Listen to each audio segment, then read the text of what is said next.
അതിനുശേഷം കർത്താവ് അരുളി ചെയ്യുന്നത് ഞാൻ കേട്ടു. ആരെയാണ് ഞാൻ അയക്കുക? ആരാണ് നമുക്ക് വേണ്ടി പോവുക? യെശയ്യാ 6:8.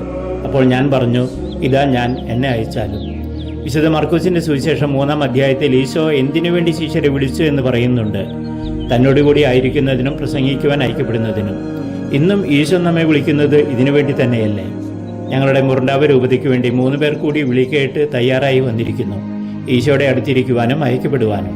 രൂപത ബിഷപ്പ് മറി ഫബിയനോട് വികാർ ജനറൽ ഫാദർ ഫ്രാൻസുവ അർത്ഥികൾക്ക് വേണ്ടി അഭ്യർത്ഥന നടത്തുന്നതോടുകൂടിയാണ് പട്ടത്തിന്റെ കർമ്മങ്ങൾ ആരംഭിച്ചത്.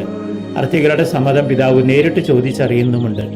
1997 ഞങ്ങളിവിടെ വരുമ്പോൾ ഈ രൂപതയിലെ ഇടവക വൈദികരുടെ എണ്ണം 2 ആയിരുന്നു. ഇന്ന് നവവൈദികരടക്കം ഇടവക വൈദികരുടെ എണ്ണം 24 തികഞ്ഞിരിക്കുന്നു. മരിച്ച വിശുദ്ധരായവരോട് മധ്യസ്ഥ പ്രാർത്ഥനയ്ക്കായി ലുത്തിനി ആലപിക്കുമ്പോൾ ഈ ലോകത്തിന് മരിച്ചവരായ അർത്ഥികൾ സാഷ്ടാംഗ പ്രണാമം ചെയ്ത് കമിഴ്ന്നു കിടക്കുന്നു. തുടർന്നാണ് പട്ടം നൽകുന്നതിന്റെ അടയാളമായ കൈവയ്പ് ശുശ്രൂഷ. പിതാവിനെ പിന്തുടർന്ന് അവിടെയുള്ള എല്ലാ അഭിഷിക്തരും നവവൈദികരുടെ ശിരസിൽ കൈകൾ വെച്ച് പ്രാർത്ഥിക്കുന്നു. തുടർന്ന് പൗരോഹിത്യ ശുശ്രൂഷയുടെ ബാഹ്യചിഹ്നങ്ങളായ തിരുവസ്ത്രങ്ങൾ അണിയിക്കുന്നു. അതിനുശേഷം അവരുടെ കരങ്ങൾ വിശുദ്ധ തൈലം പുരട്ടി പരിശുദ്ധമാക്കുന്നതിനോടൊപ്പം തിരുബലിക്ക് ഉപയോഗിക്കേണ്ട കാശിയും പീലാസിയും പൂജ്യമായി അവരെ ബരമേൽപ്പിച്ച് ബലിയർപ്പകരായി അവരെ ഉയർത്തുന്നു. ചടങ്ങുകൾക്ക് അവസാനം പിതാവ് തന്നെ നവാഭിഷിക്തരെ പൊതുജനസമക്ഷം പരിചയപ്പെടുത്തുന്നുണ്ട്.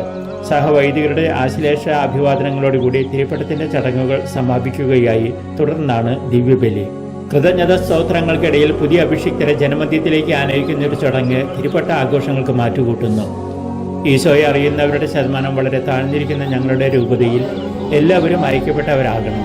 അടുത്തിരിക്കുവാൻ പലർക്കും താല്പര്യമാണെങ്കിലും അതിൽ സാഹസികതയില്ല. പക്ഷെ അയക്കപ്പെടുന്നതിൽ ബുദ്ധിമുട്ടും സാഹസികതയും ഉണ്ടാകും. വിളികേട്ട് വന്നവരിൽ പലരും രണ്ടാമത്തെ കാര്യം മനഃപൂർവ്വം മാറ്റിവെക്കുന്നത് അതുകൊണ്ടാകാം. ഒരിടത്തിരിക്കാതെ അയക്കപ്പെടുവാൻ സ്വയം വിട്ടുകൊടുക്കുന്നവരാണ് മിഷണറി. അമ്മയുടെ ഗർഭഗൃഹത്തിലെ അല്ലലില്ലാത്ത ജീവിതത്തിൽ നിന്നും പുറത്തെ സങ്കീർണതകൾ നിറഞ്ഞ ലോകത്തിലേക്ക് ഇറങ്ങി വരുന്ന ശിശുവിനെ പോലെ നമുക്ക് സുഖം തരുന്ന സാഹചര്യങ്ങളിൽ നിന്നും പുറത്തേക്ക് ഇറങ്ങി പോകണം, ഈശോയ്ക്ക് വേണ്ടി സാക്ഷ്യം വഹിക്കുവാൻ. പുതിയ കൊച്ചന്മാർക്ക് വേണ്ടി നമുക്ക് പ്രാർത്ഥിക്കാം. ഒരേ സമയം ഈശോയുടെ സാന്നിധ്യത്തിൽ ആയിരിക്കുവാനും അയക്കപ്പെടുവാനും. മഡഗാസ്കറിൽ നിന്നും ഫാദർ ജോൺസൺ തളിയത്ത്.